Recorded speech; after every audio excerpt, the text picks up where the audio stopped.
సికింద్రాబాద్ గాంధీ హాస్పిటల్లో ఆకస్మిక తనిఖీలు చేసి డాక్టర్లు సమయపాలన పాటించాలని సూచించారు మంత్రి దామోదర రాజనరసింహ. అయినా సిటీలోని బస్తీ దవాఖానాలో డాక్టర్లు, మెడికల్ సిబ్బంది టైంకు రావట్లేదంటున్నారు రోగులు. కొన్ని బస్తీ దవాఖానాలో డాక్టర్లు లేక నర్సులే ట్రీట్మెంట్ చేస్తున్నారు. ఇదే అంశానికి సంబంధించిన మరింత సమాచారం శ్రీశైలం అందిస్తారు. ఎన్బిటి నగర్ బస్తీ దవాఖానలో 9 గంటలకైతే వైద్యులు కానీ సిబ్బంది కానీ రావాలి, కానీ ఇప్పటివరకైతే ఎవరు రాలేదు. మరి రోజు ఇదే ఉంటుందా లేకపోతే ఈ రోజే ఇట్లా ఉందా మనకైతే తెలీదు. ఇక్కడ సిబ్బంది ఉన్నాడు, ఆయన అడుగుదాం. డాక్టరు ఎన్ని రోజులే లేరు, ఎందుకు లేరు? 1 వీక్ అయింది డాక్టర్. పీజీ సీట్ వచ్చి వెళ్ళిపోయారు. ఇంకెవరెవరు ఉంటారు ఇక్కడ? నేను సిస్టర్ ఉంటాం. సిస్టర్ ఏది? సిస్టర్ వస్తారు ఇప్పుడు. ఎన్ని గంటలకు జనరల్గా మీకు టైమింగ్స్? 9 o'clock. 9 to 4. 9 to 4. రోజు ఎన్ని గంటలకు వస్తారు? 9కి వచ్చేస్తారు సిస్టర్. సిస్టర్ వస్తారు. సో రోజైతే వస్తారంట, కానీ మరి ఈరోజు రాలేదు. అంటే డాక్టర్ లేకుంటే ఇంకొక ఆల్టర్నేట్ డాక్టర్ని ఇక్కడ అలాట్ చేసి రోగులకు సేవలు అందించాలి. డాక్టర్ లేకపోతే వచ్చినటువంటి రోగులకి ఎవరు చూస్తారు? ఇగో రోగులు అయితే ఇక్కడికి వస్తున్నారు, ఈ కాలనీవాసులు వస్తున్నారు. వీళ్ళు ఎవరికి కూడా డాక్టరో నర్సో ఎవరో ఒకరు ఉంటే ఏదో ఒక చిన్నపాటి ప్రాథమిక వైద్యం అని అందుతుంది. కానీ ఇక్కడ ఎవరు లేకపోతే ఎవరు వైద్యం అందించేటువంటి పరిస్థితి ఉండదు. సో డాక్టర్ ఇప్పటికే లేక వారం రోజులు అవుతుందంటున్న నేపథ్యంలో మరి ఇప్పటి వరకు ఇంకో డాక్టర్ని కేటాయించాలి, మరి కేటాయించలేదు. ఎందుకు కేటాయించలేదు అనే విషయం మాత్రం ఇంకా ఎవరికి తెలియదు. ఇక్కడ పేషెంట్లు ఉన్నారు, వాళ్ళతో మాట్లాడదాం. అమ్మ, ఏంటి నీ ప్రాబ్లం ఏంటి? నాకు నడుముల నొప్పులు, కాళ్ళ నొప్పులు. ఇంతకుముందు ఇక్కడే ఉంటాను? ఇక్కడనే ఉంటా సార్, ఇక్కడనే ఉంటా. వస్తావా ఇక్కడికి ఎప్పుడన్నా? ఎప్పుడు వస్తా. బీపీ గోళీలు, నాకు బీపీ ఉంది, బీపీ గోళీలు తీసుకుంటా, చూపించుకుంటా వస్తారా ఇక్కడికి? డాక్టర్లు ఉంటారా ఎప్పుడు? ఉంటారు. ఇద్దరికి ఇంకా ముందే ఇస్తారు. అంతేనా? అంతే. మందులు అవన్నీ సరిగ్గా ఇస్తున్నారా? ఇస్తున్నారు. థైరాయిడ్ టెస్ట్కి వచ్చిన ఇప్పుడైతే. ఇంతకుముందు బాడీ చెకప్ అంతా చేయించుకున్నా. ఓకే, 6 నెలలకు ఒకసారి బాడీ చెకప్ చేయించుకుంటా, 3 నెలలకు ఒకసారి థైరాయిడ్ టెస్ట్ చేయించుకుంటా. డాక్టర్ ఉంటుందా? అప్పుడు ఉంటుండే, ఈ మధ్యలో సరిగ్గా ఉంటలేరు. ఇంకా మేడము కుశాలన్న చూసుకుంటుండు. చూసి ఇక వాళ్ళే ట్యాబ్లెట్స్ ఇస్తారు, వాళ్ళే ఇస్తారు. ఇక మేడం ఎప్పుడన్నా వచ్చినప్పుడు ఆమెనే కలిసి రిపోర్ట్స్ అవన్నీ ఆమెకే చెక్ చేపిస్తామన్నమాట. సిస్టర్ అన్నిటికీ ఇస్తుంది. షుగర్కు, బీపీకి, మళ్ళీ చక్కెర వస్తుందంటే అన్నిటికీ మేడం ఇస్తుంది. మేడం లేకున్నా కుశాలన్నా మేడం ఇచ్చేస్తారు.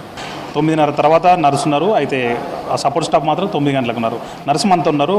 అమ్మ, డాక్టర్ ఎన్ని రోజులు అయింది లేక? అసలు ఇంతకుముందుకు ఎవరు ఉండే? ఇంతకు సుమరాత్ అజీనాన్ మేడం ఉన్నారు. తనకు పీజీ సీట్ వచ్చింది. 26 ఫిబ్రవరికి ఆమె రిజైన్ చేశారు. ఇంకా ఆల్టర్నేట్ మా మేడం చెప్పాము, ఎస్పీహెచ్ఓ మేడంకి అరేంజ్మెంట్ చేశానని చెప్పారు. 1 వీక్లో మేడం వస్తున్నారు. ఇప్పుడు ఎన్ని రోజులే లేక? వారమే. ఇంకొక వారం పడుతుంది. ఇంకో వారంలో మేడం వస్తున్నారు. ఓకే, మీరు ఇక్కడ స్టాఫ్ నర్స్ అండి నేను. ఓకే, ఎన్ని గంటలకు రావాలి మీరు? నేను 9 o'clock రావాలి. ఈరోజు ట్రాఫిక్ జామ్ అయింది నాకు, అందుకని కొంచెం లేట్ అయింది. ఈ రోజేనా? రోజు జూమ్ మీటింగ్ ఉంటుంది మాకు, ఖచ్చితంగా మాకు అటెండెన్స్ ఉంటుంది. మేము డిఎంహెచ్ఓ కూడా మేము అటెండెన్స్ రోజు ఇవ్వాలి. ఈరోజు కొంచెం నాకు వెహికల్ ఇష్యూ అయింది, అందుకే ఈరోజు లేట్ అయింది అంతే. Regular time 9 o'clock. Regular time 9 to 4. ఈరోజు మాత్రం నాకు కొంచెం లేట్ అయింది. నేను లాగిన్ అవ్వాలి జూమిన్లో. సరేనా? ఓకే, ఇది చూసినాం కదా.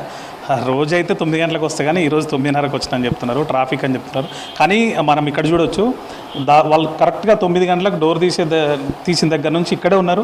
9 గంటలకే పేషెంట్లు అందరూ వచ్చారు. ఆల్రెడీ డాక్టర్ లేరు, నర్స్ లేట్ వచ్చారు. ఈ ఒక్కటని కాదు, ఎన్బిటి నగర్ అని కాదు, బస్తీ దవాఖానలో కానీ లేకపోతే మిగిలినటువంటి ఈ ప్రాథమిక ఆరోగ్య కేంద్రాలు కానీ అన్ని చోట్ల కూడా ఇదే పరిస్థితి ఉంది.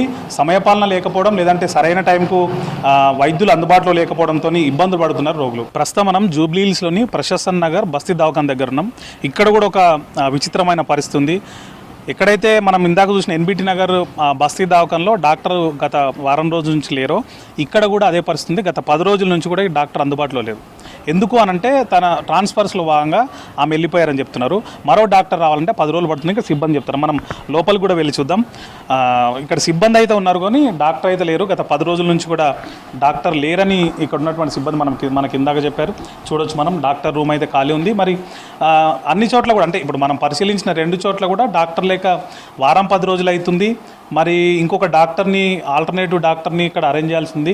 ఇంకొకటి, మనం ఈ ప్రశస్త నగర్ను చూసినట్లయితే ఇక్కడ ఉన్నటువంటి సిబ్బందికి సంబంధించి సిబ్బంది కూడా డిప్యుటేషన్ మీద వచ్చినామని చెప్తున్నారు. ఎందుకు అనంటే ఇక్కడ ఉన్నటువంటి సిబ్బందికి ఒకరికి ఫంక్షన్ ఉండడంతో, ఇంకొకరికి ఇంకేదో ఇబ్బందితో ఇద్దరు కూడా లీవ్లో వెళ్తే ఆ ఇద్దరు ప్లేస్లో ఇంకో ఇద్దరు ఇక్కడ నర్సు అదేవిధంగా సపోర్ట్ స్టాఫ్ కూడా ఇక్కడ డిప్యుటేషన్ మీద అంటే టెంపరీగా పనిచేస్తున్నారు. మరి ఇట్లాంటి పరిస్థితులు బస్సు దవాఖానాలు ఉన్నాయి. సరైన సమయానికి వైద్యుడు రావాలి, రోగులకు వైద్యం అందించాలి, అదేవిధంగా సిబ్బంది క్రమశిక్షణ పాటించాలి. ఇట్లాంటి అంశాలన్నింటినీ కూడా మంత్రి ఒకవైపు చెప్తూ ఉన్నాడు. కానీ క్షేత్రస్థాయిలో మాత్రం అందుకు అనుగుణంగా ఉండట్లేదు. మరి ఎక్కడైతే వైద్యులు అందుబాటులో లేకుండా పోతున్నారు, లీవ్లో వెళ్ళడము, లేదంటే పీజీ సీట్ వస్తే చదువుకోవడానికి వెళ్ళడం, లేదంటే ఇంకేదైనా అవసరం ఉండి వెళ్ళినప్పుడు వారి స్థానంలో ఇంకొక వైద్యున్ని అందుబాటులో ఉంచాలి. కానీ మనం ఇప్పుడు పరిశీలించిన 2 చోట్ల కూడా ఎన్బిటి నగర్ కానీ ఇక్కడ ప్రశాసన్ నగర్ కానీ 2 చోట్ల కూడా డాక్టర్ వారము 10 రోజులుగా అందుబాటులో లేరు. మరి ఇట్లాంటప్పుడు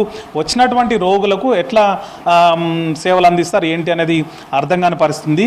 ఇక్కడ మనకు స్టాఫ్ ఉన్నారు, ఒకసారి స్టాఫ్ని అడుగుదాం. అమ్మ, ఇప్పుడు ఇక్కడ ఎవరు చూస్తారు మరి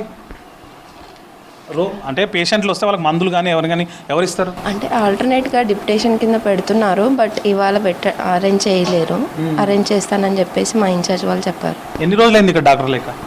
నాకు తెలీదు. మీరు ఎన్ని రోజుల నుంచి వస్తున్నారు? కింద ఒక 6 days నుండి వస్తున్నాను. మీరు ఎక్కడ? మీరు? నాది ఇందిరానగర్ బస్ దవాఖానా స్టాఫ్ నర్స్. ఓకే, మీరు డిప్యుటేషనేనా? అవును. ఓకే, మరి ఎట్లా రోగులకి మందులు అవన్నీ ఎవరు చూస్తున్నారు? ఇప్పటికైతే ప్రజెంట్ నేనే చూస్తున్నాను. ఏమైనా డౌట్ ఉంటే మా ఇన్ఛార్జ్ సార్కి అడిగి నేను తెలుసుకొని వాళ్ళకి ఇస్తున్నాను మెడిసిన్. ఇది చూసినాం కదా. అంటే ఇప్పుడు పరిశీలించిన 2 చోట్ల కూడా ఇదే పరిస్థితి ఉంది. డాక్టర్ అందుబాటులో లేరు, సెలవులో ఉండడం, లేదంటే పీజీ సీట్ వచ్చిందని వెళ్ళిపోవడం, లేకపోతే ఇంకొక ఇబ్బందితో ఇక్కడ అందుబాటులో లేరు. మరి వచ్చేటువంటి రోగులకు ఎట్లా వైద్యం అందుతుంది అనేది మనమే ఆలోచించాల్సిన అవసరం ఉంది. ఇప్పటికైనా అధికారులు, ఉన్నతాధికారులు, అదేవిధంగా మంత్రి దామోదర రాజనరసింహ కానీ వాళ్ళు చర్యలు చేపట్టి ప్రతి దవాఖానలో కూడా వైద్యుడు అందుబాటులో ఉండేలాగా చూడాలి. రోగులకి సరైన వైద్యం అందేలాగా చూడాల్సిన బాధ్యత, అవసరం ఎంతైనా ఉంది. కెమెరామెన్ సిద్దిక్తో శ్రీశైలం, V6 న్యూస్, హైదరాబాద్.